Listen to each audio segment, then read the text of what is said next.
Okay, welcome to the Scrutiny Programme Committee. I start off with apologies for absence. Councillor Wendy Lewis and Terry Hennigan. Is anybody else? Is that all, Bridge? I've muted everybody, so if you have to unmute yourself. Yeah, that's all. Yeah, okay. yeah, no, the apologies we're aware of, thanks. Okay, are there any disclosures of personal and prejudicial interest?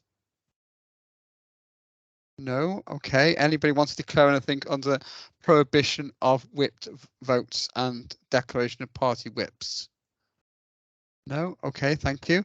In that case, we'll move on to the minutes, which is item 4. And as a correct record, so I go through them page by page. On page 1,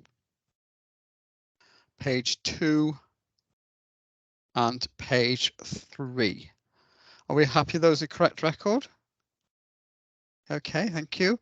So public question time. I don't believe we've had any written questions received.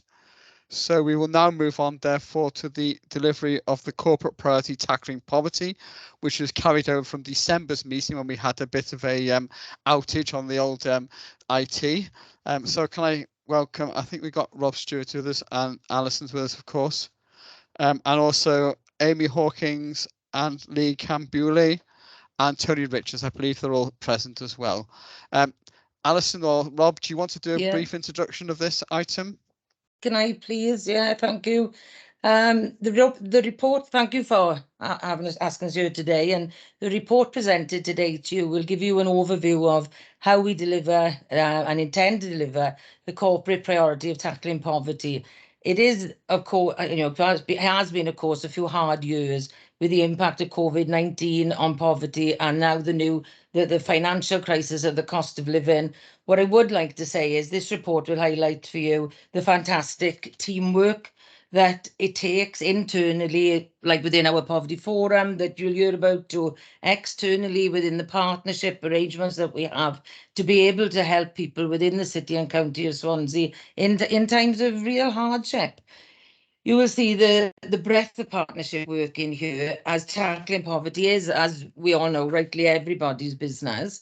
Our poverty team looks at, and I think this is where we are really unique here, our team looks at the person as a whole, and no matter who is helping someone, they all think about how they can best help people, and they will think of their colleagues, and within the poverty team, they will look at what interventions are available to help that person.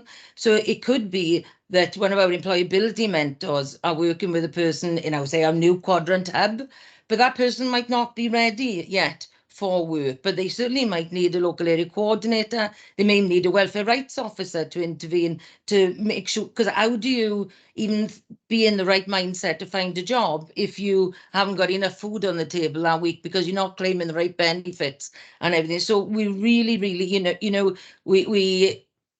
got a fantastic lifelong learning team there, and all these officers, I can't praise enough, because they really, really do really act on the word partnership, and they really do work together in the best interest of that person. So our approach is really person-centered, and this report shows that, it highlights that. We've had many grants, as you will see, that have come in. They often come in at short notice. They are hard to turn around, but we do them through a multi-agency way of working, and we maximise the benefit of them as to allow as many people as possible to benefit.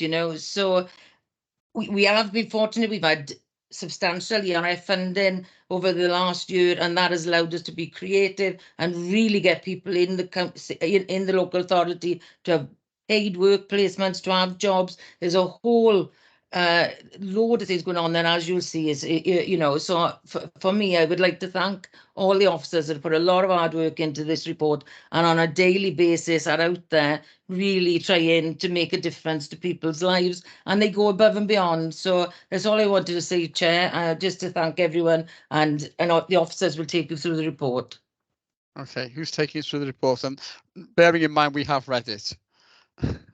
Yes, certainly. Shall I come in? I really was just going to do a whistle stop, really, in terms of the report. So as Councillor Pugh said, this is our report, which shows how we deliver against the corporate plan priority of tackling poverty. It outlines the current position in Wales, but also in Swansea. As been said already, the impact of the cost of living and how that's impacting on people in poverty, but also on their health and well-being as well. The main body of the report outlines how we contribute to the 10 steps in the corporate plan and the associated cross-directorate and partnership activity, and also the performance indicator information, so our corporate PIs as well. The report also talks about how we're our way forward in terms of the next iteration and our next approach in terms of our approach to tackle poverty, how we're implementing the Audit Wales recommendations. And I'm sure if you've got some questions, it'll come up that Audit Wales did a report at the end of last year on a Wales-wide position on tackling poverty. So the key headlines, the cost of living crisis and the pandemic has disproportionately impacted on low-income households. It's pushed more people into poverty and those experiencing it further into poverty, resulting in a higher demand on services, both for ourselves and our partner organisations. This is both crisis support services, and the increased complexities of those we're seeing as well is really been highlighted. Our approach is both proactive and reactive. We respond to the crisis. We're supporting people to escape poverty sustainably, but also apply preventative approaches and improving the longer term prosperity for individuals, families and communities. So it's that sort of four-pronged approach. The Audit Wales report, called Time to Change on Tackling Poverty, published in November, highlighted many good examples from Swansea Council. As has been mentioned already, the excellent partnership work that we have, both cross-directorate but also with our partner organisation, allows us to deliver against this corporate objective. Just to highlight a few things, we launched a cost of living webpage in September where all support is in one place. This also supports the recommendation from the Time to Change before it was published. And we've had 128,000 hits on that webpage just in the 3 months it's been live, so 4 months that it's been live. So it's showing that the demand's there, but also that the help can get to people. There's been over £19 million of direct support grants, whether that's cost of living, food poverty support, fuel poverty support, and also the work around Swansea Spaces, along with our ongoing activity, for example, the council tax reduction scheme and free school meals.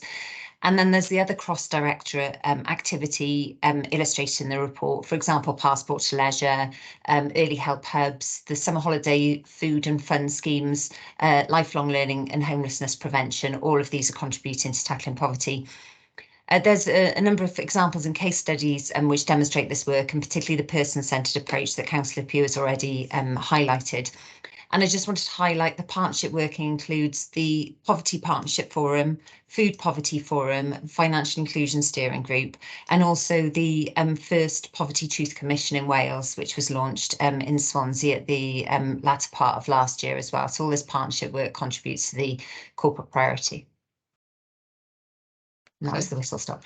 Thank you, Amy. OK, so I'll kick off, shall I, in terms of how would you describe the council's resources to tackle poverty in Swansea and meet the corporate objectives? Do you feel that you're properly resourced, or do we need to do more? Yeah, thank you. If I can get, councillors, can I come in on this one? Yeah, sure. Yeah, okay, thank you. Yeah, we've got both dedicated and shared resources to tackle poverty. So strategically, we've got the structures in place. We've got member champions. We've got lead officers. You know, a cabinet lead in terms of tackling poverty. We've got dedicated teams, for example, employability, welfare rights, others. Audit Wales report did highlight the approach taken in Swansea as good practice, because not everywhere has these dedicated resources.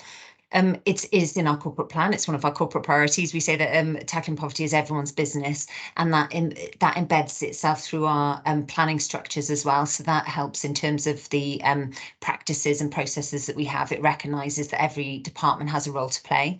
There's specific activities and initiatives, some of which I mentioned already. There's numerous ones mentioned in the report. So whether that's school uniform grants, the More Homes programme, housing support, you know, all of these contribute to tackling poverty, as well as the Tackling Poverty Service itself, which has got employability teams, lifelong learning and others.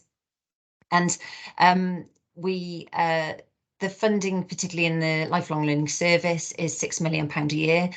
We have a large amount of that is grant, so over 5 million of that is grant. We've also had another 19 million grants this year across those tackling poverty grants that I've mentioned, so it's significant resources in that way.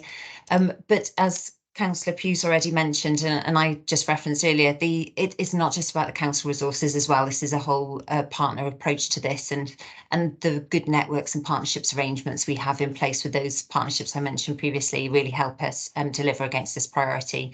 And as mentioned, it really is that balance between the crisis response, the prevention, and then improving the longer term prosperity. Okay, Leader, do you want to come in on this?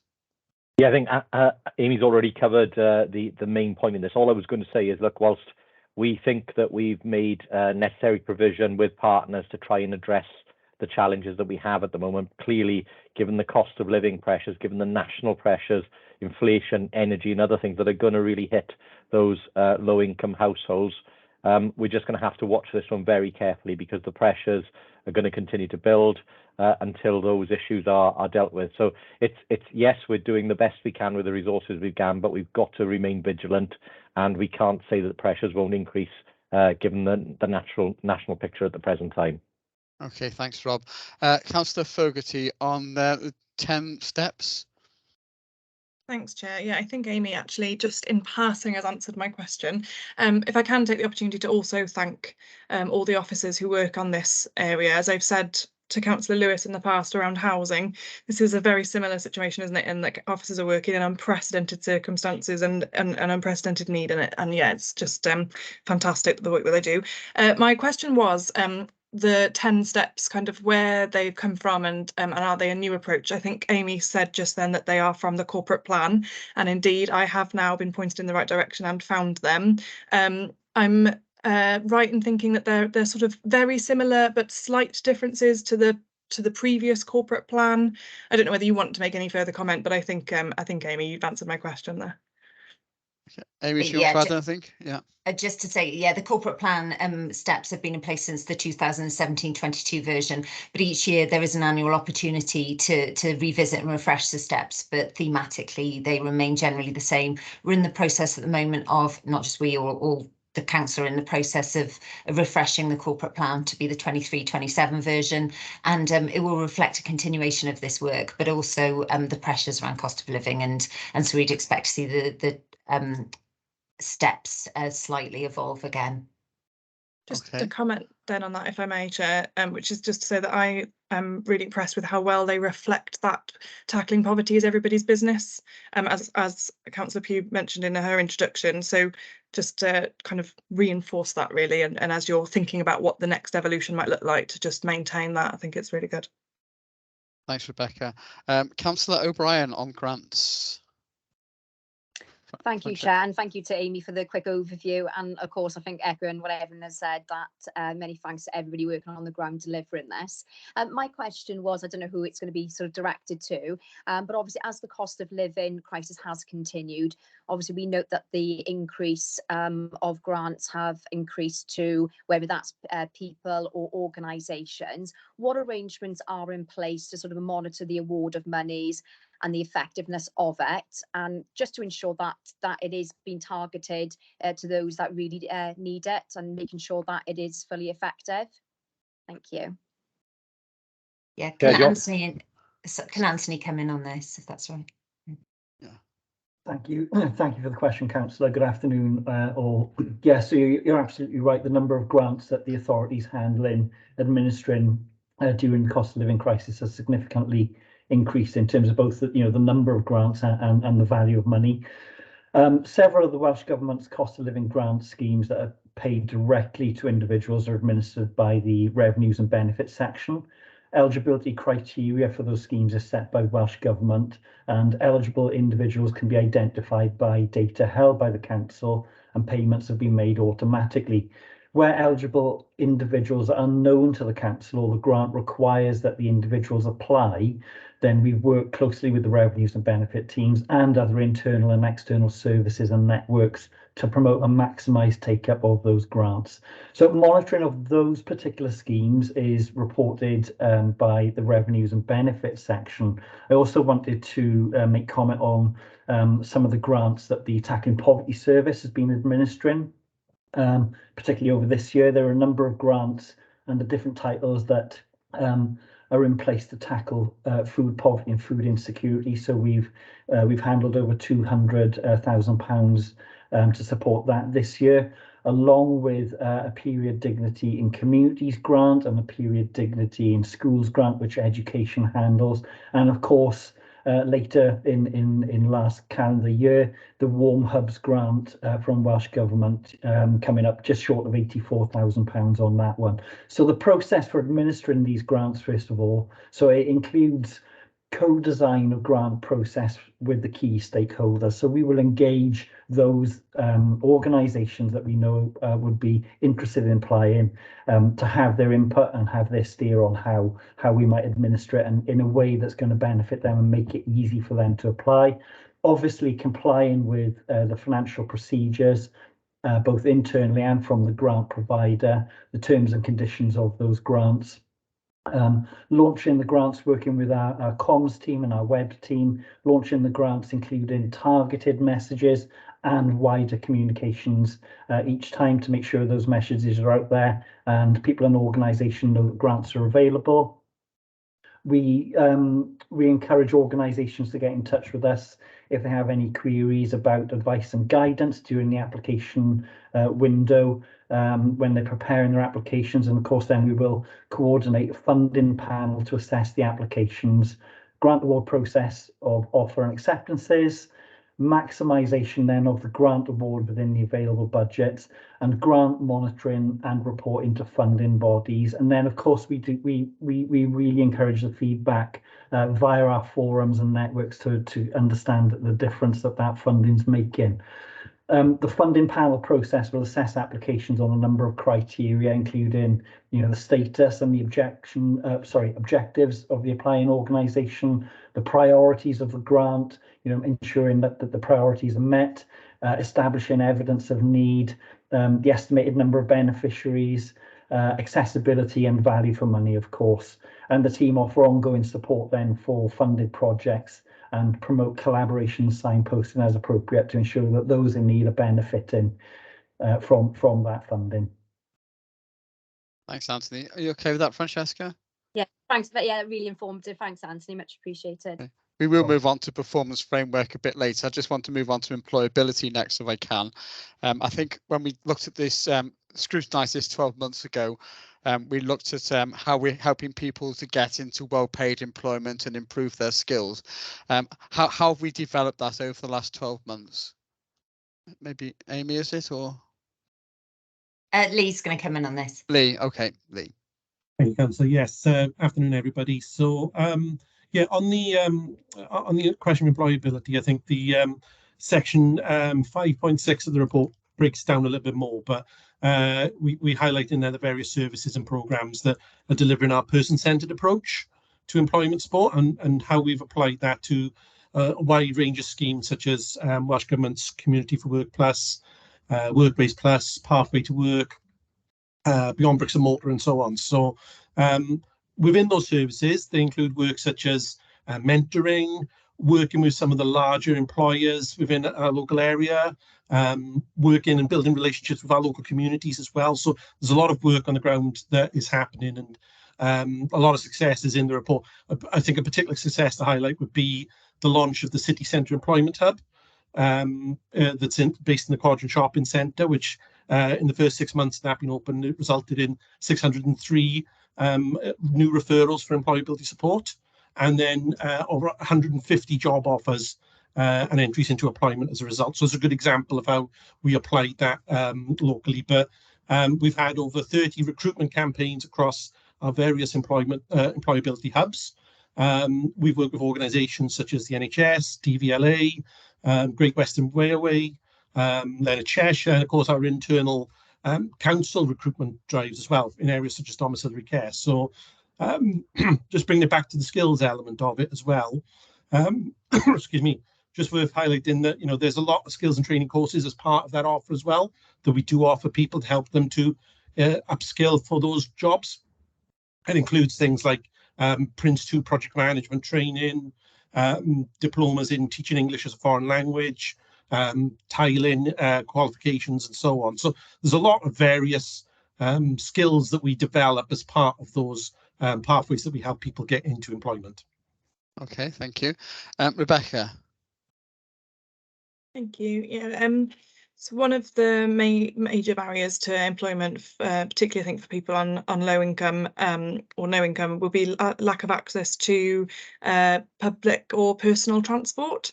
And I'm just wondering what is being done across the council to help address that barrier. Shall I come back into that one as well, Chair? Yes, please, Lee. Thanks. Brilliant. Thank you very much. Thank you for the question, Councillor. Yes. So,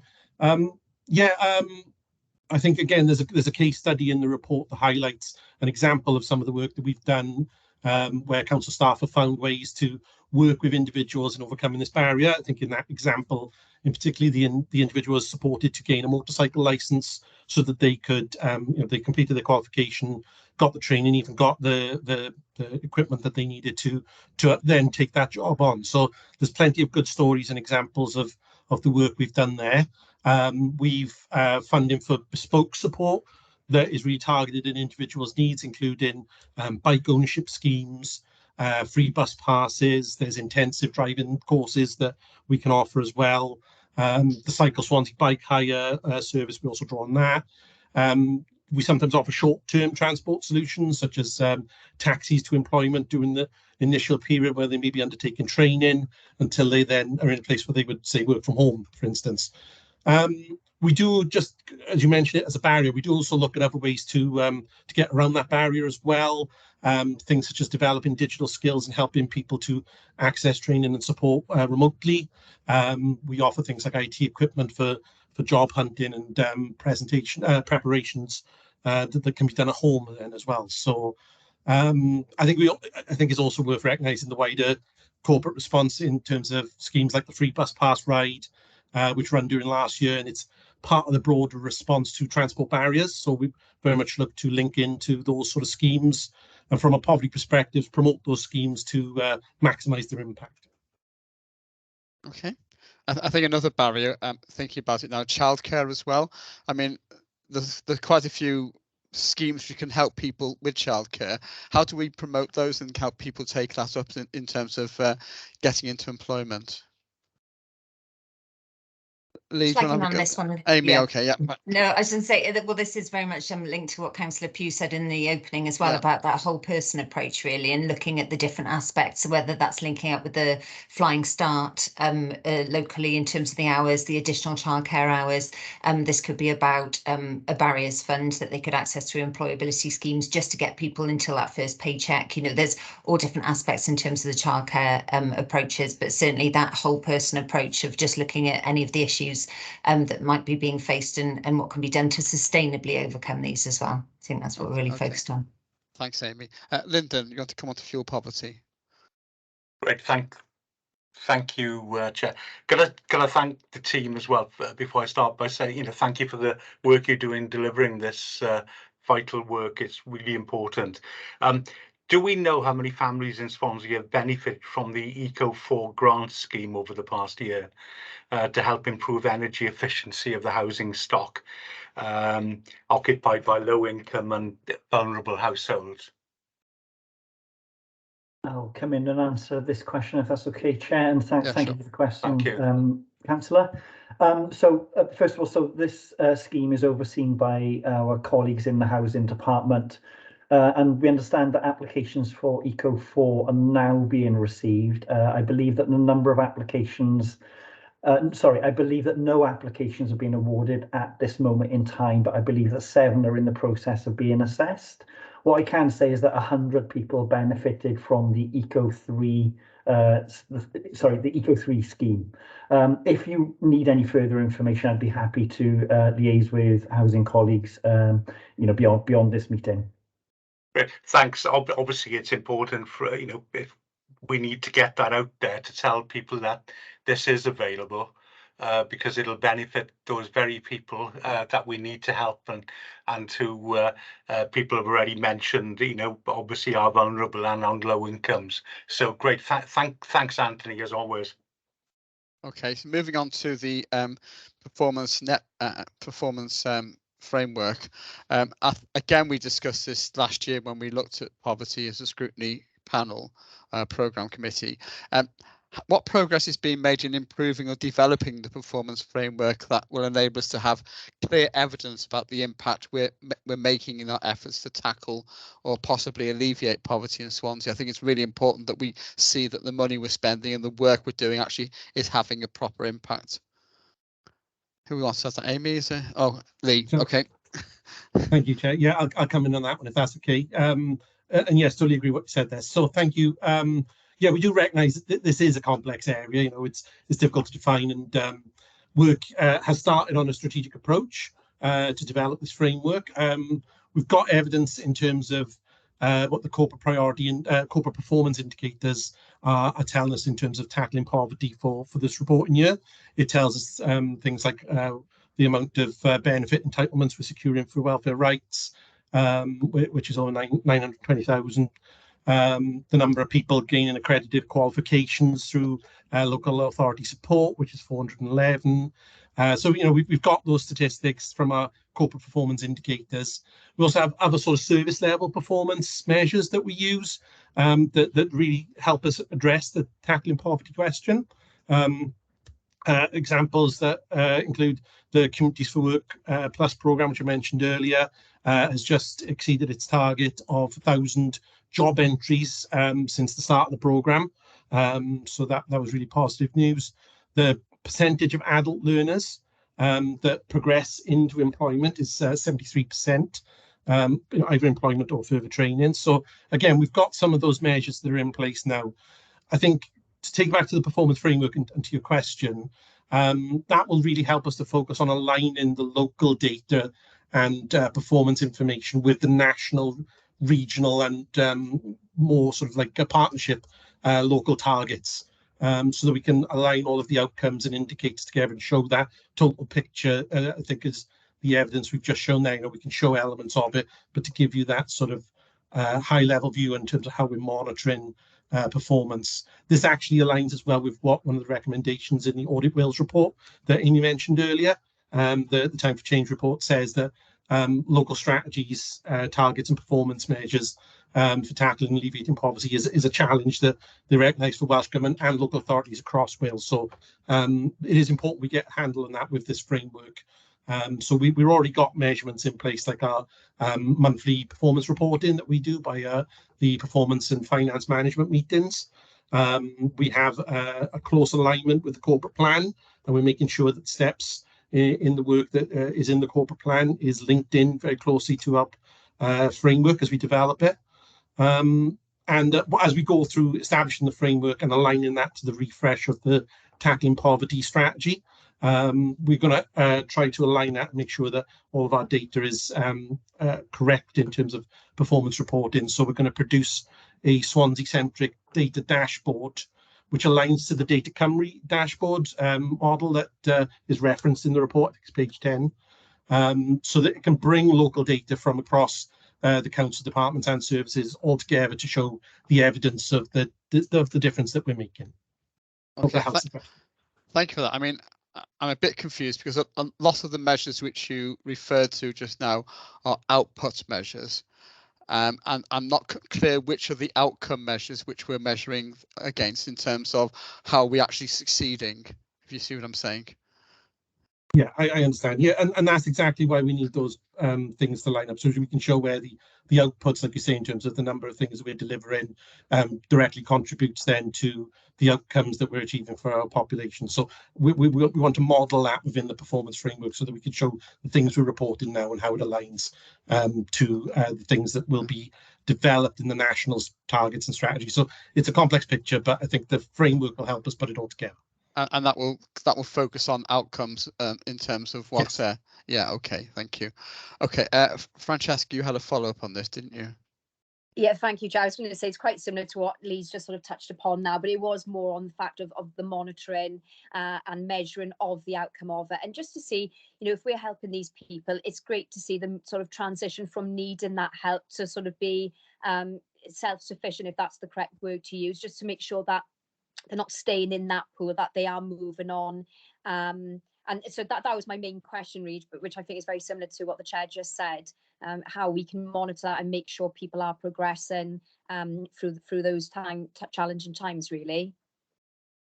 Okay. You happy with that, Lee? You'll come back, or you fine? Okay. I think the only thing I'll just add, just reflect back as well on what Amy said earlier about that, that success is dependent on where people are. It's looking at this as a crisis response, as a supporting people to sustainably exit poverty.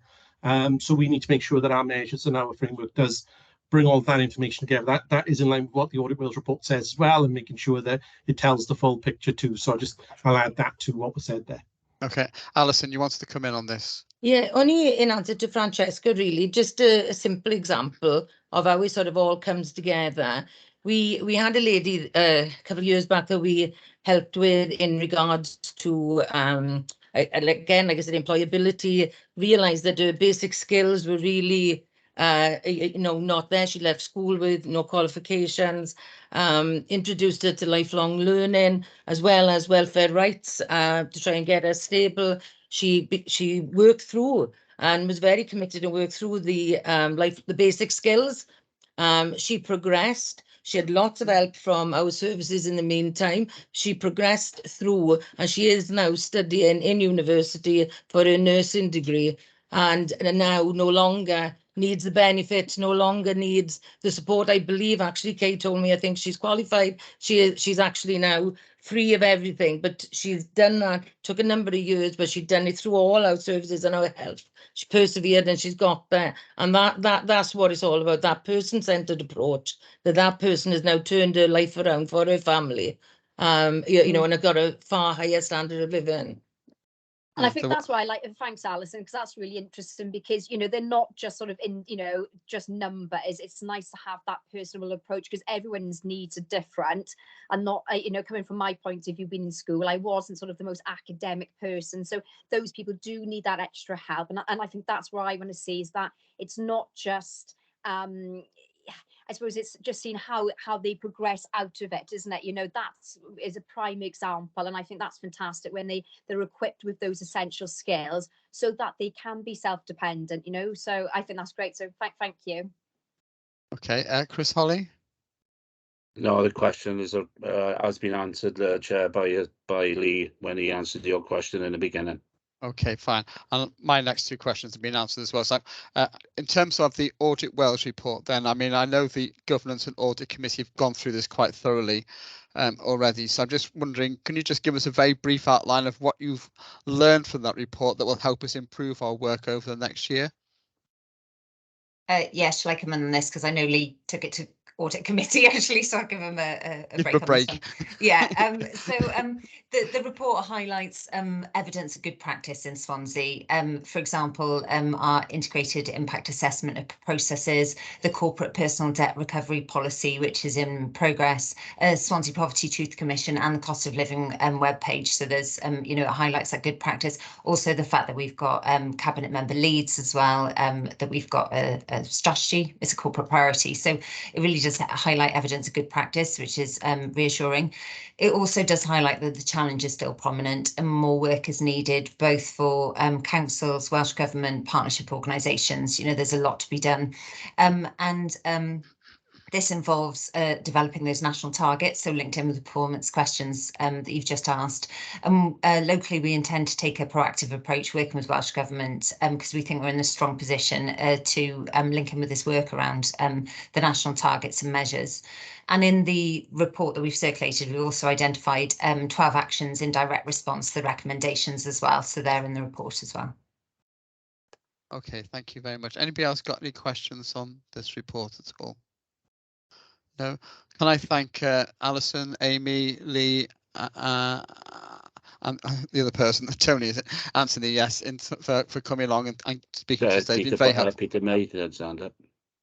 Oh, sorry. Actually, more people come in. Right. Okay. But I got Hannah Lawson first then. Hannah. Are you there? Hi, No. thanks, Peter. Yeah, I just wanted to ask really whether there were any plans to make welfare rights advice available to councillors for casework inquiries. I know that I tried to make an inquiry recently and was referred to Citizens Advice, but it would be really helpful if we had the same expertise available for casework. Alison, Amy, whoever.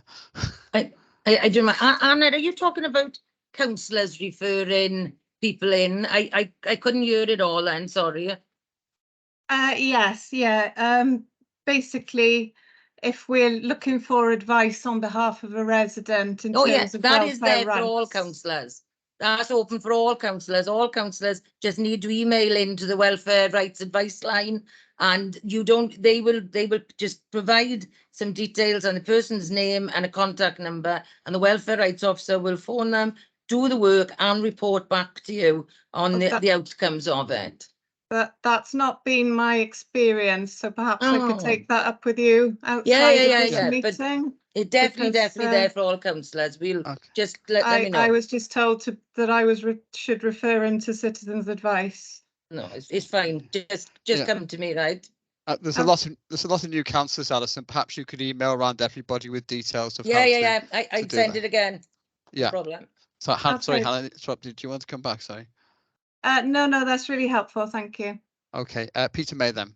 All right, thank you very much. Just a quick one, corporate priority. We want Swansea where poverty is not a barrier to doing well at school, having a healthy and vibrant life, and developing skills, qualifications, and having a good job and income. There's allusion in the report, obviously, to free school meals, both during school time and thankfully during summer holidays as well. The school dinner tends to come obviously late in the day when most of the lessons have taken place. I'm talking specifically about secondary schools here. Have there been any good uses of pupil deprivation grant, PDGs, for getting food into children earlier in the day? Because breakfast is often a skip meal. The children, I find, tend to possibly zone out in earlier morning lessons. So by the time the free school meal comes in, when about 80% of the school day has happened, it's too late to actually support the concentration education in the classroom itself. So are there, say, examples either through PDG of where we're getting that early energy boost into adolescent children in our schools to help them maintain concentration in the day and obviously benefit their future prospects by gaining knowledge in their lessons, please? Who wants to answer that question? Anybody? Amy. Okay. Amy. Yeah, sorry, I'm afraid I couldn't give you an example now, but what we certainly can do is talk to our colleagues in education about collating some of those examples. I think certainly that use of the pupil grant, and also whether it's breakfast clubs, the free school meals, the fact that it's rolling out to more children as well, end of last term, and it is this term as well. But take your point about that later in the day, and particularly with secondary school as well. So we'll certainly ask our colleagues in education to bring that back. Sorry, I can't answer you directly now. Much obliged to you. Thank you. Okay, I got Beth Allender as well. Beth. Yeah, I was just going to ask about the mental health side. I can see it's kind of referenced all the way through. Obviously, with COVID and cost of living, mental health is taking a battering. And I know there's, from the education side that I attend, that there's a lot going on with the ALN and the no wrong door approach from Welsh Government. But I just wondered, sort of, with people, you know, outside of school age, what's happening, you know, links with the NHS on sort of mental health initiatives, things like that. Amy? Can I come on this, and I'll certainly invite my colleagues if they have anything else to add as well. But we restructured ourselves in adult services or in social services, social care, with the Tackling Poverty team, and they now come under the remit of social care in adult services and tackling poverty. And I think as such, then we're co-located or in the same team as the community mental health team, so support there. And when we're working with individuals, both in terms of that service, but also the partnership approaches, there are those referral opportunities and routes. As I did just put in the chat, but sorry, I appreciate maybe everyone doesn't have access. It's just saying that we do also make links through the work. So, for example, through the cluster, the GP clusters, the local area coordinators are very well linked there in terms of the initiatives that are happening locally, and also through our Poverty Partnership Forum. So that's our external partnership with partners. We have representatives from health and including public health and links around and third sector organisations, so the initiatives, the wellbeing initiatives that are available. So there's lots of links there in terms of that individual approach and the support we're offering individuals, both in terms of our direct teams, but also across the board with the tackling poverty approaches. There's wider mental health work happening within social care as well, but possibly one for another report. I don't know. Does the tackling poverty team get a lot of referrals from the local area coordinators? They are in the tackling poverty team. Yeah, but do they get referrals through for the anti-poverty work then? Yeah, I mean, Lee, do you want to come in because they're your direct team? Yeah, sorry. Yeah, yes, of course. Yeah, so the local area coordinators have access to the various teams, not just in the tackling poverty service, but across the other organisational departments that are supporting tackling poverty. So there are a lot of referrals that come in on the local level for that. We've also got good relationships with some of the local groups and community organisations that are running mental health support and support groups and things like men's sheds and things like that. So I think there's a really good sort of like community networking going on that is going to help us with those connections as we go forward. But we will continue to look to build on that as we go forward. Okay, thank you for that. Beth, are you happy with that answer? Yeah, okay, lovely. If there's nobody else asking a question? No? Okay, can I thank you very much indeed for your contribution. It's been really helpful, really useful, and no doubt we'll meet again in 12 months to talk about this further, but or maybe earlier than that if we feel we need to come back on any particular aspect. So thank you very much indeed for that. Thank you. Thanks, everyone. Okay, so we're going to move on to the next item, which is the scrutiny of the Cabinet Member Portfolio Responsibilities. And we have the Leader of the Council, Rob Stewart, who's responsible for economy, finance and strategy. Rob, you've got a few slides to show us, I believe. Chair, yeah, I could do that now, or I could do it as we go through the questions. I was very grateful to Bridge for sight of the questions. I just thought perhaps running through a few slides may help inform some of the questions, if that's helpful. Well, should we start with the slides and then we can go into questions afterwards? That way we don't disrupt the process. Is that okay? Sounds good to me. I'm going to attempt to share my screen now. Okay. So hopefully that will flash up. Here we go.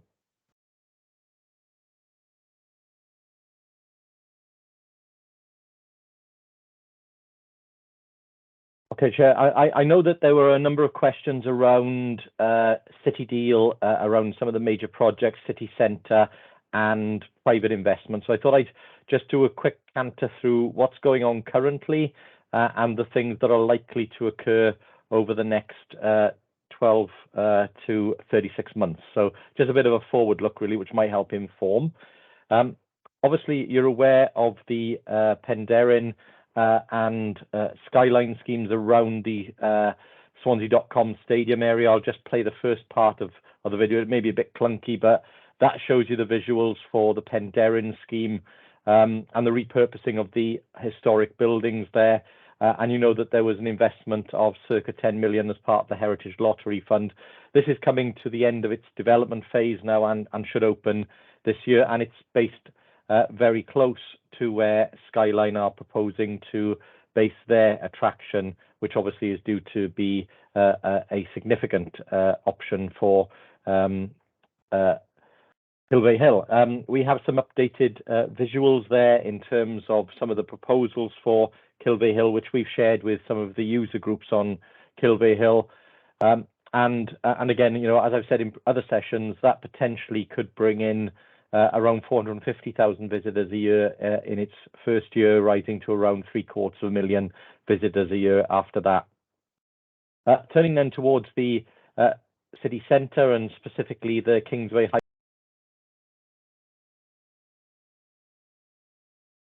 building 7172 Kingsway, which is a City Deal project, and I know there are some questions specifically around that. But just to note that behind that you have the redevelopment of the old Woolworths store, which is set to be our first biophilic building in Wales. It is being delivered by HASA, a private company, with support of Welsh Government and involvement of Swansea University, and it will create a living building with many green technologies on it, which will test and hopefully confirm that eco buildings with biophilic credentials can work, and that's a really exciting project, which is linked very closely to the work that we're doing on 7172 Kingsway, because it connects through the yard there. So that development, together with the ones you can see in the photos there around the impact of the whole redesign of the Kingsway, the works on some of the major buildings like Orchard House, which again have been done by partners in the city, is starting to create that vibrancy again along the Kingsway as we repurpose it for different uses. Likewise, we've then obviously secured the Palace Theatre, and works are underway. You'll have seen stuff in the press this week around the repurposing of the Palace Theatre, that historic building, using WEFO money. We've already got Tramshed Tech lined up to occupy that building with their tenants, and that building will be completed towards the end of this year, early next year.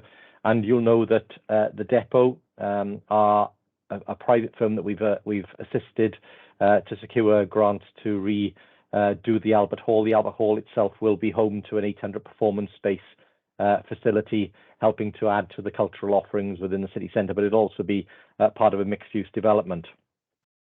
Turning towards the core city centre, you've got the visuals there for the British Home Stores Hub building, which will be, of course, home to the new library, as well as a purpose-built state-of-the-art archives facility, as well as a number of other council services, providing a one-stop shop for the residents of Swansea to access council and other services in the city centre.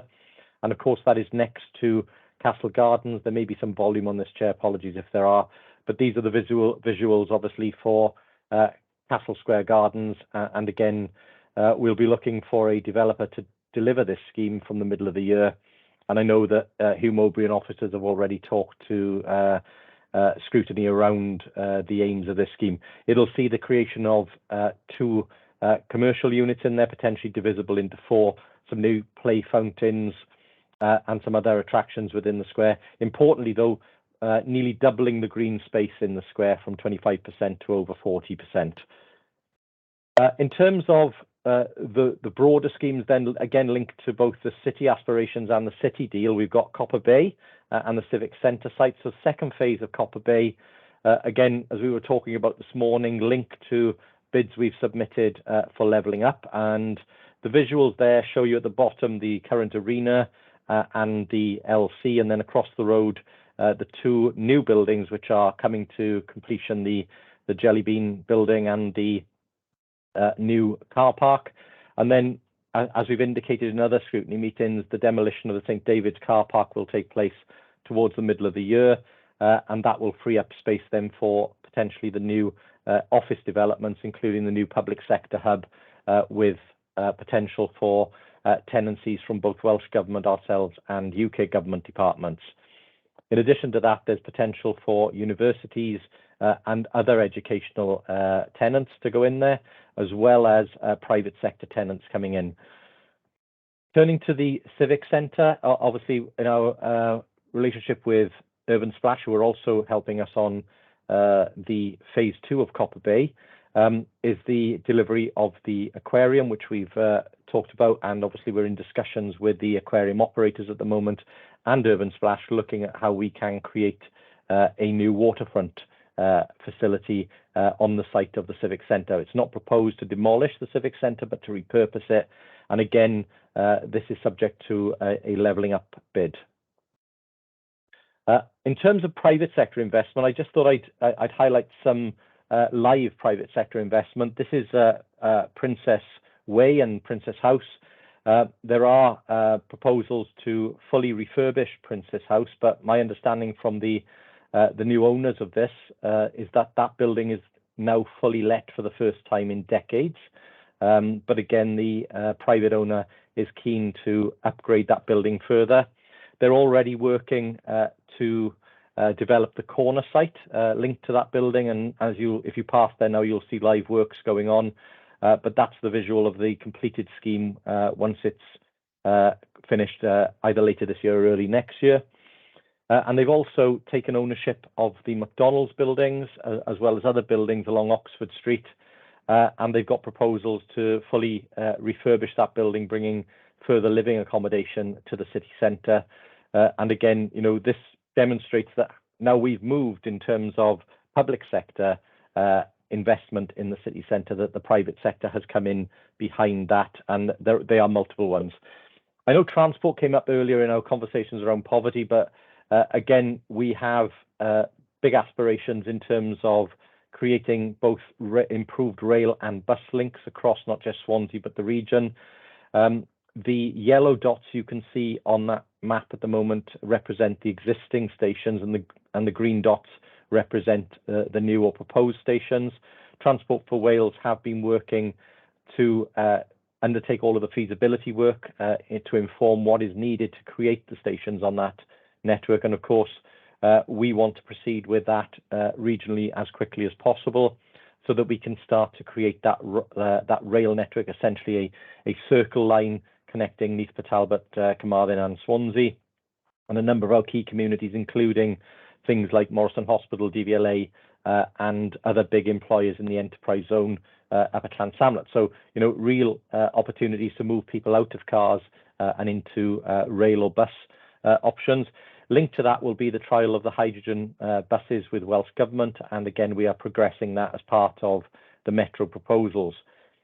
Important for residents and users of these networks, we propose to introduce again a single ticket option, so through ticketing to allow people to get on and off various forms of transport without having to buy separate tickets. Obviously, Blue Eden has continued in terms of its progress, and we anticipate a planning application being submitted later this year for this proposal. The scheme has changed dramatically from that initially proposed by the original but the original lagoon owners or advocates. What has changed significantly in terms of the financing around this scheme, though, is that the revenues don't come just from the turbines which are based in the wall of the lagoon. There are a large amount of reworking of the finances of this and significant on-land elements, including a battery manufacturing facility, creating new industrial batteries, mega data centres, floating solar, homes and floating homes, all in that first phase, which you can see enlarged at the top part of the lagoon. There are discussions ongoing between Associated British Ports, Network Rail, and the consortium partners, and you'll know that consortium has announced international partners, including HSBC, SSE and others, and I'm sure Martin Nichols, the Chief Executive, can say more about the Blue Eden proposal if that is required. But just wanted to say that these are all linked developments, and these are some of the visuals that have been released in terms of that mega energy hub, which would allow the refueling of hydrogen vehicles, but also the recharging of electric vehicles, both commercial and private. So again, significant amount of proposals going on, city deal based, regional based, city centre based, but also more broadly in terms of our aspirations to meet net zero and to see help the Welsh government and the UK government decarbonise the economy, but also move to different forms of energy. So hopefully, Chair, that was helpful and useful in terms of a quick canter through some of the projects going on and how they're all linked. So. Yeah, thank you, Rob. That's very helpful indeed. I'm sure members will have lots of questions around that. If I just start off in terms of the Swansea Bay City deal, as you know, it's a £1.3 billion investment in the Swansea Bay region. £625 million of that has been designated as private finance. I'm just wondering what progress is being made in bringing that money in as part of the original scheme back in 2016, 2017. You're muted at the moment. Apologies, Chair. Yes, so as you'll be aware, obviously, that whilst the deal was signed back in 2016, we didn't get approval to actually enact the deal for several years after that. And we're now in the very welcome position of having all 9 programmes and projects fully approved and in delivery. So that will have happened in the last 12 months or so. So since then, we've tracked the private sector matched investment, and in 2021 we were able to track £4.5 million across the portfolio, and in this year a further 13.97 million. But of course the large projects are just getting into their stride, and of course we expect to see that grow exponentially over the term of the city deal, so over the remaining years of the city deal, so we are able to meet and potentially exceed the 629 million stated. So yes, it's early days in terms of delivery, but we are starting to see that direct matched investment coming in. The point I would make, though, is outside of that, of course, there are then subsequent potential investments, because I wouldn't have included things like the city centre investments that I just showed you, or any of the other ones that were in those big schemes as being matched to the city deal. But it's clear that they are linked in terms of confidence from the private sector investing in our city and in our region because of the city deal. What sort of period of time are we talking about in terms of this money, this private money, and the other deals coming to fruition? Are we talking, what, 10 years, less than that?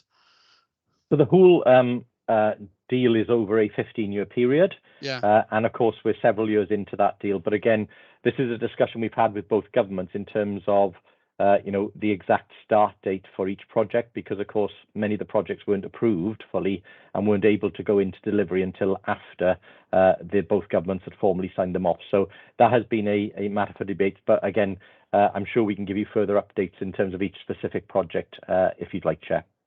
Yeah, thanks, Rob. Yeah. Okay, Francesca. Thank you, Chair, and thanks, Rob, for the visuals. That was really helpful. Although I do have one question, which I haven't put on the one for the bio building. Was that a solar panel on top or a swimming pool?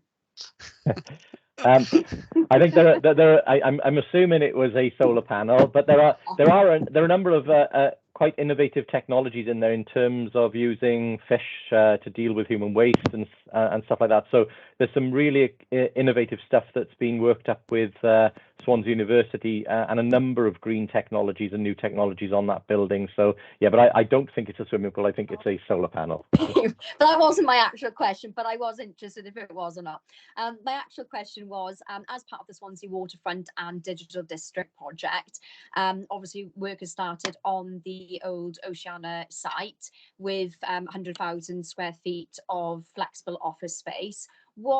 Have we had any interest so far from businesses or employees? Because although I think it's all great and it's going to look fantastic, obviously what we don't want is to have empty buildings as well. I think we know that the city centre needs all the help it can get to get footfall through them, people spending money. So it's just nice or be reassuring to know that there is interest potentially for that to be in use and have full capacity. Thank you. Yeah, thank you, Francesca. Given that we're still a year out from operation of the building, you wouldn't expect formal sign-up of tenants until later in the process and closer to completion.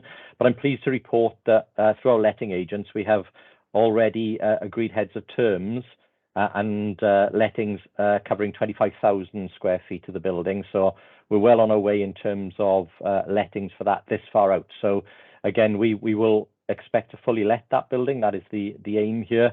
I think it's important to note as well that whilst we've had office accommodation in the city centre, it's primarily been empty for quite a lot of it for quite a long period of time, and it is not of good quality. So what we've been trying to do through the schemes that I just showed you and what we intend to provide in coming years is quality accommodation at an affordable rate.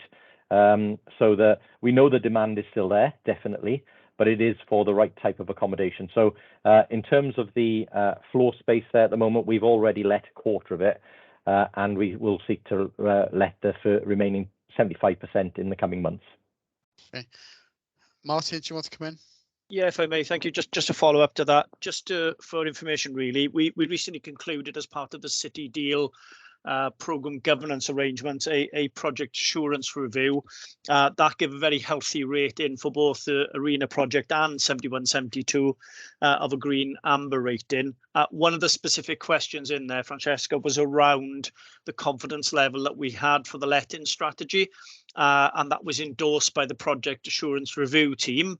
What they have said is that, you know, it would be timely for us to review that, which the leader has said we are currently doing. So as well as the lettings that are already in the process of being made, we are reviewing that effectively post-COVID, just to make sure that that's still the assumptions that we had in the original documentation still hold true. But everything that was picked up through that project assurance review, including discussion with private sector representatives and city centre representatives, did bear out that there was a demand for that area. But people are now moving those decisions towards the point at which projects are completed, whereas the sort of idea that you might pre-let large amounts in advance of a project is something that's very, very difficult to do, both since the economic climate is so tough and since COVID as well. So we've had that external verification as well, and that document will be in the public domain shortly via the City Deal Joint Committee, if any members wish to have a look at it as well. Okay, Francesca. Okay, thank you both. Yeah, lovely, thank you. Okay, should we move on to Mike White on City Centre? Mike? Yes, thank you, Chair. Yes, thank you, Leader. My question is, are you able to tell us what potential interest from new businesses, developers wanting to move into the city centre as we focus on the recovery from the pandemic and the impact it has on the retail and hospitality sector and others? Yeah, thank you, Mike. In terms of new business, and there are some good examples. Obviously, there are 4 new businesses that have gone into the quadrant. We've also had Marks and Spencer's invest in their store in the city centre, and if you've passed recently, you've seen it's been not only had an internal uplift, but an external lift as well. I've mentioned already that private sector have already moved to purchase a number of big blocks in the city centre, and they have tenants potentially lined up to go into those buildings post refurbishment. So that is again a positive picture.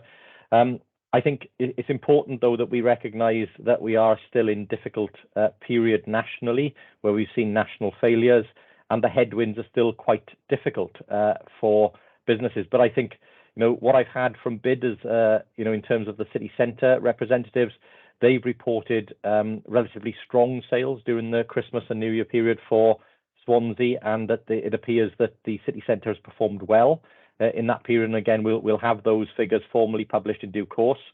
And of course, members will be aware that we are seeking to see what we can do to secure new tenancies into the quadrant, specifically in the old Debenhams area, and we're hopeful of making progress on that in the coming weeks and months with a positive announcement, hopefully later this year. Thanks, Rob. Thank you very much for that response. Okay, just following on from that, Rob, in terms of new retailers coming to city centre, because I think that's the key, isn't it, to getting a lively city centre. Obviously, we're putting more footfall in terms of accommodation there, but are we looking at getting, are we got a lot of interest from retailers? I know you've mentioned Debenhams, but have we got any much interest from retailers at the moment? Yes, we do, Chair. I think one of the challenges for us is obviously we don't control many of the buildings in the city centre. So many of the companies that will be taking stores or occupying sites will be doing so through private landlords. What we have been able to do, though, is to have collaborative discussions with people prepared to invest and redevelop sites and repurpose buildings in the city centre to make sure that that is something that's aligned to the overall master plan, and it's a positive story that's unfolding there. Clearly, we will be coming to the conclusion of the 9 new units on the first phase of Copper Bay. So people will see those small retail units open shortly. And of course, part of the second phase of Copper Bay will see, as well as office space, potential for significant additions in terms of retail, and that's what Urban Splash will be looking at currently with their plans for how potentially phase 2 can look. And again, we're getting some really positive feedback back from Urban Splash and their partners in terms of interest from retailers and others to the city centre. So it is a relatively positive story, but again, it's difficult both on commercial for commercial reasons and because there are some things that need to be worked through in terms of the overarching schemes to be able to give you dedicated specifics today, but certainly we're confident of getting successful improvements to the city centre and additional names coming in. I think on the nighttime economy as well, I think Russell Greenslade provided an update at one of the other scrutiny meetings just before Christmas, where again he identified nighttime operators positively taking space in Wine Street and other areas and investing in the city. So again, the nighttime economy is another area that seems to be doing really well at the moment. That's great. Thanks, Rob. Chris Holly. Yeah, thank you, Chairman, and thank you, Leader. It's been a number of years since you originally signed the city deal, 2016. Since then, obviously, the world has moved on, the regeneration world has moved on, the development world has moved on. And there's also been some changes in, obviously, in the office working. There's been the pandemic has brought about a major change in the way in which people work. They can work from anywhere in the country now, from home or from satellite offices like what could be set up in the city centre. Have we gone back to any of our consultants and asked them, have there been any changes in any of those markets that could affect our city deal? Yeah, Chris, it's if you like, it's a constant review that continues to go on, because obviously what we wouldn't want to do is to deliver something that is no longer needed. That's something we wouldn't want to do. I mean, look, working with Urban Splash and their partners, we've obviously got a number of consultants that have and firms that have assisted us during the first phase of Copper Bay and the planning for the city centre. The demand for quality office space in Swansea city centre is definitely still there. There's definitely been a change in terms of how people use the space, in terms of potentially washing in and out of the office and being more flexible in terms of how they use that office space. But we are still well below the level of demand. And I think that's always worth bearing in mind. We are not in the position that Cardiff or Birmingham or London are in, whereby they potentially have not only enough provision, but potentially some over provision. But even in places like that, you are still seeing the creation of new office space. So we're still confident that office will play a key part of what we will build in the city centre. It's interesting to see Catay's taking ownership of some large office buildings on Princess Way and then looking to refurbish them and having been able to fill them now to 100%. I think what we've always tried to do is to keep as much flexibility as we can in terms of those major developments, being able to move between leisure, retail and office and living, those four strands being able to be flexed as we create the scheme.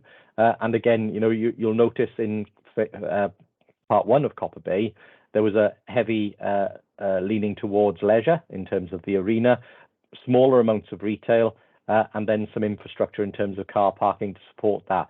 Phase 2 will be slightly more, largely more towards office and retail in terms and living, because of the need to do that. And I think, in terms of the economic numbers that we've relayed previously, the arena should contribute circa 17 million a year to our local economy.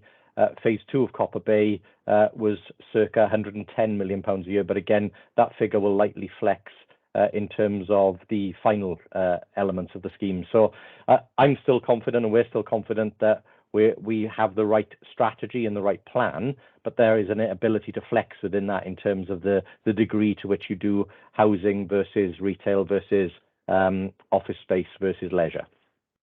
Chris? Yeah, I can see sorry if Martin wants to sit first. No, you come first. I'll bring Martin after.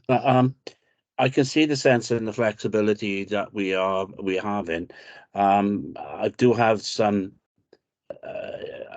some reservation with regards to the office space, especially as there are private companies that are doing office spaces that you say they're bringing in high quality office space alongside us. So I think there is an element of that. What really I'm trying to find out is if Urban Splash have done some development work, if they're doing some research work, if we could be a party to what they have come up with. Because I know some of their projects, the ones they've done in Gloucester, the one done in Portsmouth, Plymouth, having seen some of their projects, they do tend to have a large element of flats in there, that type of thing. So I would be interested if at some stage, if we could see something to do with their forward thinking on what some of our sites would be looking like.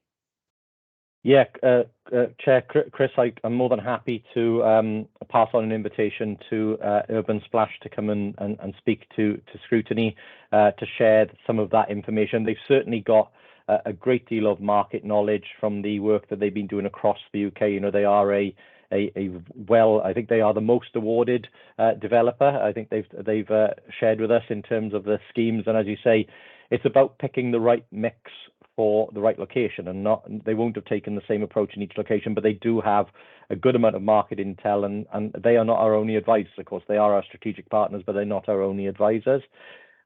What I would just remind, though, because it is important to go back to, it's you look at the government strategy in terms of the current government, and both from Boris Johnson through to Rishi Sunak, that consistent message around wanting to move functions out of Whitehall to other parts of the UK. You'll know that Keir Starmer has made similar statements around an incoming Labour government were that to happen. I think it's important that we are ready to receive government departments into Swansea if those decisions are made, and we'll certainly be lobbying the current government and future governments for that opportunity, because you think the economic impact of a second or third DVLA or other large public body would have on the economy of Swansea. So it's really, really important that we're in the mix for that, and we can only do that if we've got accommodation able to take that government department and those workers. Now, those workers probably won't work in the way that they did in before the pandemic, 5 days a week in the office, but they will work 3 or 4 days a week in the office, and they will have varied patterns, but they will still need offices. So I want us to be ready in Swansea to be able to make or take advantage of those offers of changes in the way government operates and where it bases itself. And I do want Swansea to take workers from London or functions from London to our locality, because it'll have a major impact for us. Perhaps, Chris, the Urban Splash can go to your development and regeneration panel. That might be an appropriate place to do a presentation, perhaps.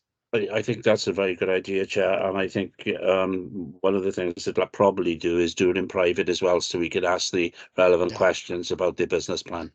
Yeah. Thank you. Okay, thank you. Rebecca. Sorry, Chair, just for Rebecca, does I think Martin wants to also come in? Apologies. Yeah, I meant to call Martin in as well. You're right, yes. Thank you, Chair. Yeah, sorry, but we've possibly moved off the point a little bit, but I just want to go back to Chris's point specifically in relation to the city deal and effectively assessing the impact of that, and whether, as well as the Urban Splash conversation, whether there were other elements. And just to refer back to the reference I made earlier to the project assurance review that was undertaken, there is a requirement or recommendation as part of that. We do a further project assurance review in 12 months' time to assess the outcome of the projects, which will then both have been delivered along with the work with Trinity St David's.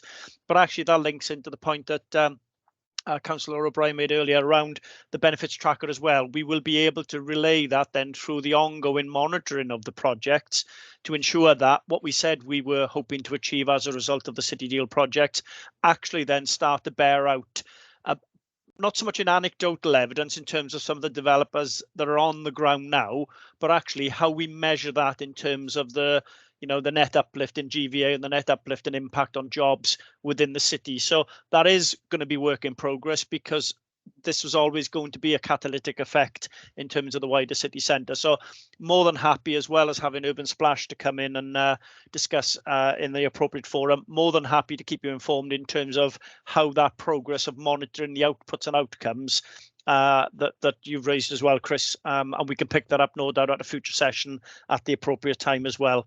And finally, just to add, we are developing a new city centre strategy that will pick up the world as it currently is, to ensure that we make sure that the future decisions are aligned with the fact that the world is slightly different post-COVID, both in terms of retail, but also in terms of office accommodation, but maximising then the opportunities of that ability to work and live within the city centre as well. So happy to pick those up as further actions going forward.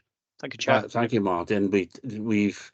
We've done about 6 or 7 of those different city centre strategies that I can think of, and we need to change them every couple of years. But it would be interesting if we could see the tracker that you've done for the City Deal tracker for the board, if we could see that. And again, going back to the one we had for the arena, our original City Deal, it would be interesting to see how that actually aligns with what the projection was when we first started.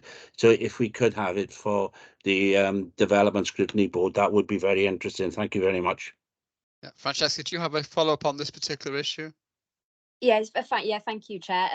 Martin, that's really reassuring. And I was just wondering, only because I've been speaking to fellow councillors in Wales as well, I was just wondering, as part of that sort of reassurance and evaluating and monitoring the sort of success of it, would we, or are we got plans to do it sort of like a footfall survey, sort of comparing what the footfall is now in the city centre, roll on sort of 12, 18 months time, just to see if these improvements have sort of bear fruit and we've got more footfall within the city centre? I don't know if that's something considered or planned. Thank you. Yeah. Sorry, Martin. Go on, Who's Rob, coming, who's coming in, Martin or Rob? Who's coming in first? You go first, Mark. Go on.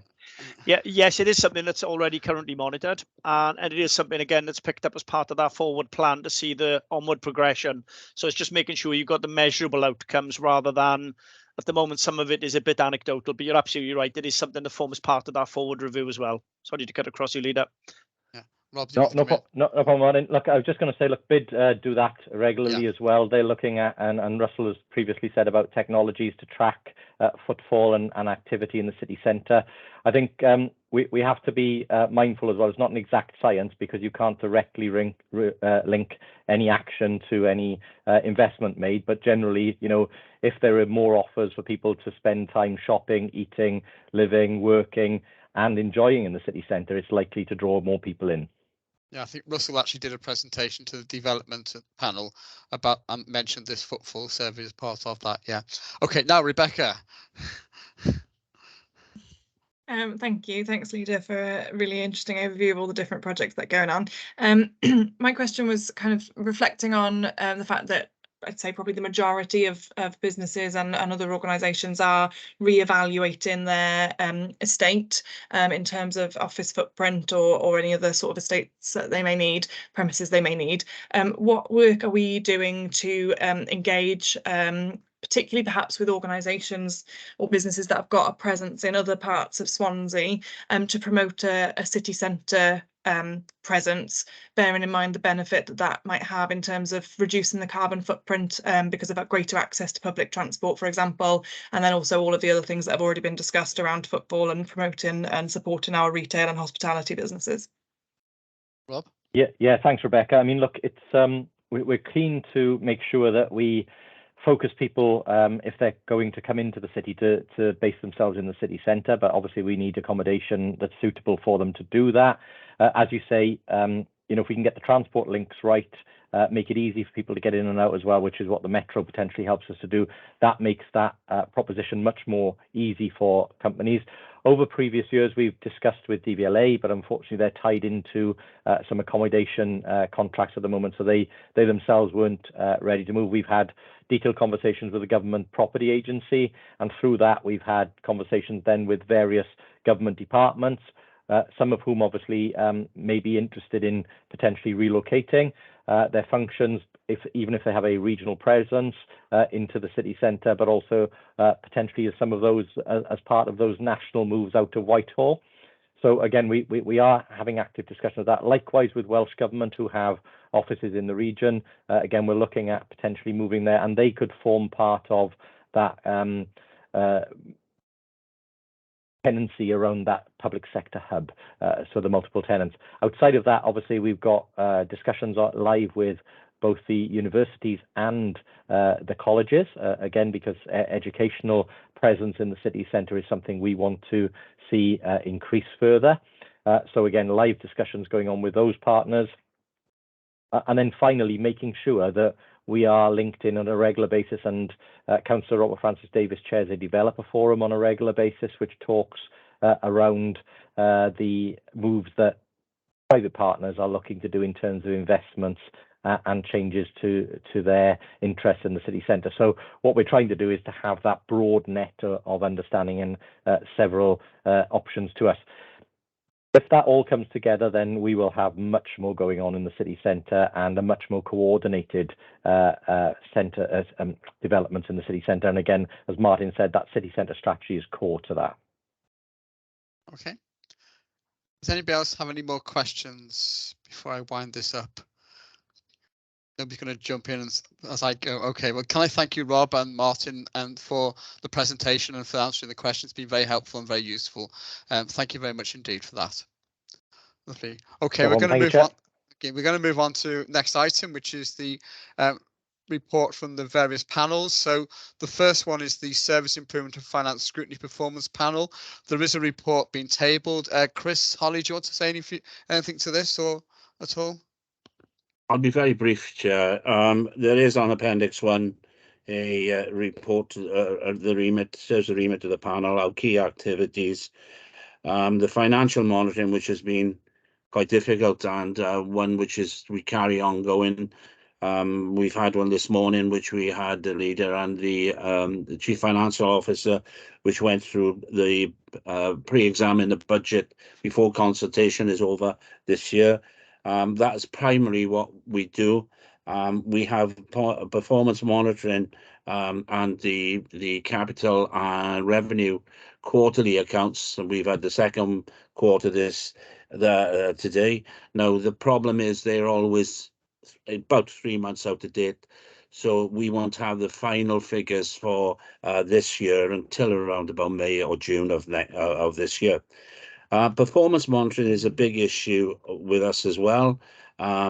Again, over the last couple of years, because of the way in which COVID has affected the performance of all local authorities plus national governments, many of the monitoring performance data has been a bit skewed. And it's going to take another 18 months to get back to a position where we can actually say how we are performing as a council. The one thing I would actually say to members and alert members to is the fact that one of the things that we have asked Richard Rowlands, who does the compiling of the performance data, is that we need to be a bit more consistent. We changed the performance monitoring data and performance, if you like, the goals that we try to achieve every couple of years, which doesn't actually help in any way in checking the performance of the council. We had the Welsh Public Library Standards Annual Report. Again, because of COVID, that was very badly affected. As we know, most of our libraries are closed. The staff were used in other facilities and other roles, which they did extremely well. But again, that again has been skewed, and we waited for another 18 months to see what comes out of that. The Welsh Housing Quality Standard, again, some of that was good, some of it was very well anticipated. It showed that we have got a huge bill that we need to work through. But we have, there is over 400 million set aside. I think it's 400 million. Let me check the figures. Yes, over 400 million set aside for the improvement in our accommodation and our housing stock for the next few years, which is a huge sum of money. But thankfully we're using it, and we're using it to build new homes and also to refurbish, which also helps with our the anti-poverty strategy we have, because we use the Beyond Bricks and Mortar to employ people. the council employs people as well as our contractors. We then have the annual performance monitoring of the recycling and landfill. This was a good report in as much as that we near enough came to within what was required of us by what we required by the Welsh Government to reach our 70%. There are a few issues which came up from that. Obviously, one of the big issues came up about that was, where does our waste go? And one of the things that I think all members were concerned about is that some of our waste was travelling an awful long way to get recycled or be used in a waste from energy plant. But those who have been on the council for many years realise that waste from energy is something which is very desirable as long as it's not in your backyard. And one of the problems with these plants is that they've had incredibly bad press, and they are few and far between. And when they are built, access to them is very tightly controlled, because there is a premium to actually taking your waste in there. One of the other ones we had was the Audit Wales report on making equality impact and assessment more than just a tick box exercise. I have to say this was quite a report, difficult in many ways to actually get a handle on how that worked through the entire council, because it is quite a difficult exercise, but one which was carried out. I think our scrutiny of it proved that there are parts of the council which are doing it extremely well, but other parts find it very difficult, and I think it's really an ongoing learning process on that. And our future work programme will be, the next one is, is the annual budget and medium-term financial plan pre-decision scrutiny, then budget monitoring, planning annual report, and then the annual review of wellbeing objective and the corporate plan. So if there's any questions, I'll try and answer them. If not, that is the whole of the report, Chair. Any questions? No? Okay, should we move on to the next one then, which is the education panel. Lyndon, you want to introduce this, or any comments you want to make on it? Great, thanks, Chair. Yeah, since I last gave a report to the Scrutiny Programme Committee, Estin, His Majesty, I should say, Inspector of Schools, have investigated and, as we know, reported in Swansea. It was a good, positive report. As Chair, I was interviewed for about an hour by the Estin inspectors. I was pleased to read that the positive role that education scrutiny played in Swansea has also been recognised by Estin, and I thank the panel members for all their hard work. We see ourselves as a critical friend, but a friend who wants the best for pupils in Swansea. The other thing that's quite important is the fact that we also focus on employability skills, which will help us drive people out of poverty, which is one of the things we heard earlier today. As the paper before you says, there are regular updates on ALN, which is important. So that comes through a number of times a year. The introduction of the new curriculum for Wales, that's an exciting time for education in Wales. But one thing we must do is that, because the current system is quite prescriptive and teachers know what they have to do each term, with the new curriculum, that is not the case. And therefore, teachers who have been doing the current system for many years, we need to take them with us. They need all the help and support because they are our greatest asset. So that is really important, and important that we actually monitor that and make sure that is happening. The other side of that is obviously, when we've got the comprehensive schools throughout Swansea, they each have a cluster of primary schools, and it's important that the work that the primary schools link in. And we are at our next scrutiny meeting the Pontedilys Comprehensive School and their cluster to see how that work links together, which is quite important.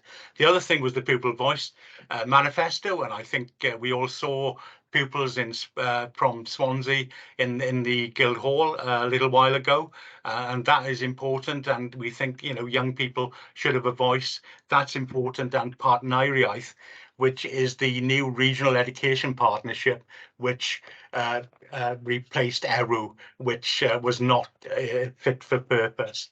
So going forward, we are going to be looking at the budget and we're also visiting Meisteru, which is really important, and you know, looking at EORTUS and seeing how the new unit is performing. The other thing is, when we talked about poverty earlier, and that's the Swansea Skills Partnership, and this was created, and we are monitoring the work of this, because it really is important that we get the right skills for our pupils in Swansea, so that they can get those proper jobs and well-paid jobs, and particularly if they want to stay in Swansea, as we would like. So a number of really important things, and one final thing going forward is that we're going to look at cookery lessons in schools.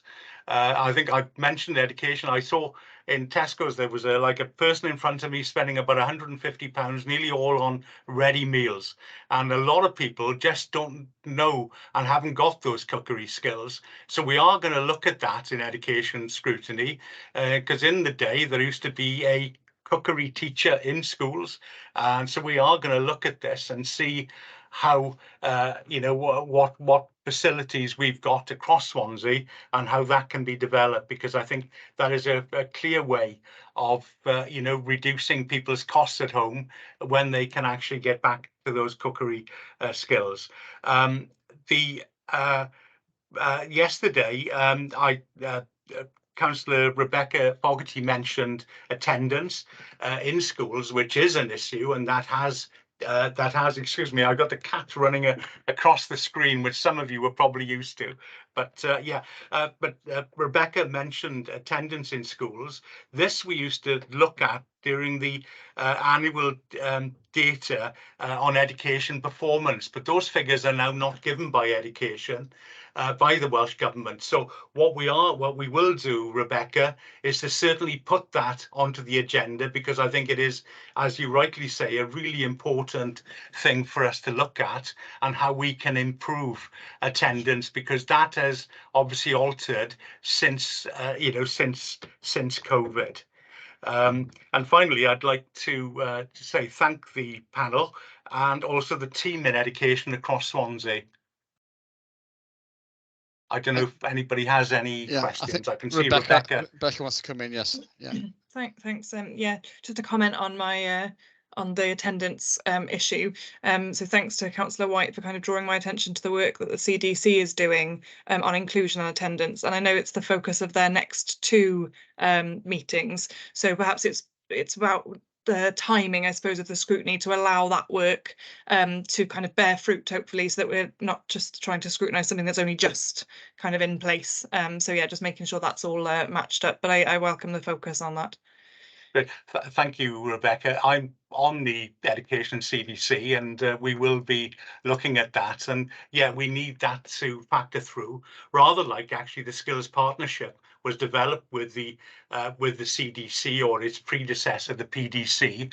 And we are now looking to see that the work that does, bringing schools together and making sure we've got the right employability skills in schools, and we're teaching the right things so that our pupils can stay in Swansea in good jobs. And I think that is a clear way of scrutiny then looking to see what that work is. Okay. Thank you, Lyndon. And once you've done your cookery scrutiny, I'm expecting cakes for all the committee at the report straight after that. Okay. Gosh, not with me cooking, I tell you. Okay, right. Thank you very much. Okay, so we're going to move on to membership of scrutiny panels and working groups. There's a report in front of you. Just one change there, which is that Linda James is coming off the road safety working group. If members are happy with that. And then the scrutiny work programme at item 10, just to say that the next meeting on the 14th of February, we're going to be looking at the consultation on the Public Service Board's draft local wellbeing plan. which is currently underway. And I think we're also going to be looking at houses in multiple occupation. So I'm sure Peter May in particular will be very happy with that. And David Hopkins hopefully will be around to talk to us about that as well. Any points or questions on that issue? No? Okay, item 11 is the scrutiny letters for information, and item 12 is the date and time of upcoming scrutiny panel working group meetings, also for information. So unless anyone else has anything else, can I thank you all for your attendance today? It's been very constructive, very useful, and hopefully see you next time. Thanks very much indeed. Thank you. I declare the meeting closed. Bye. Bye. Thank you, Chairman. Bye, thank you.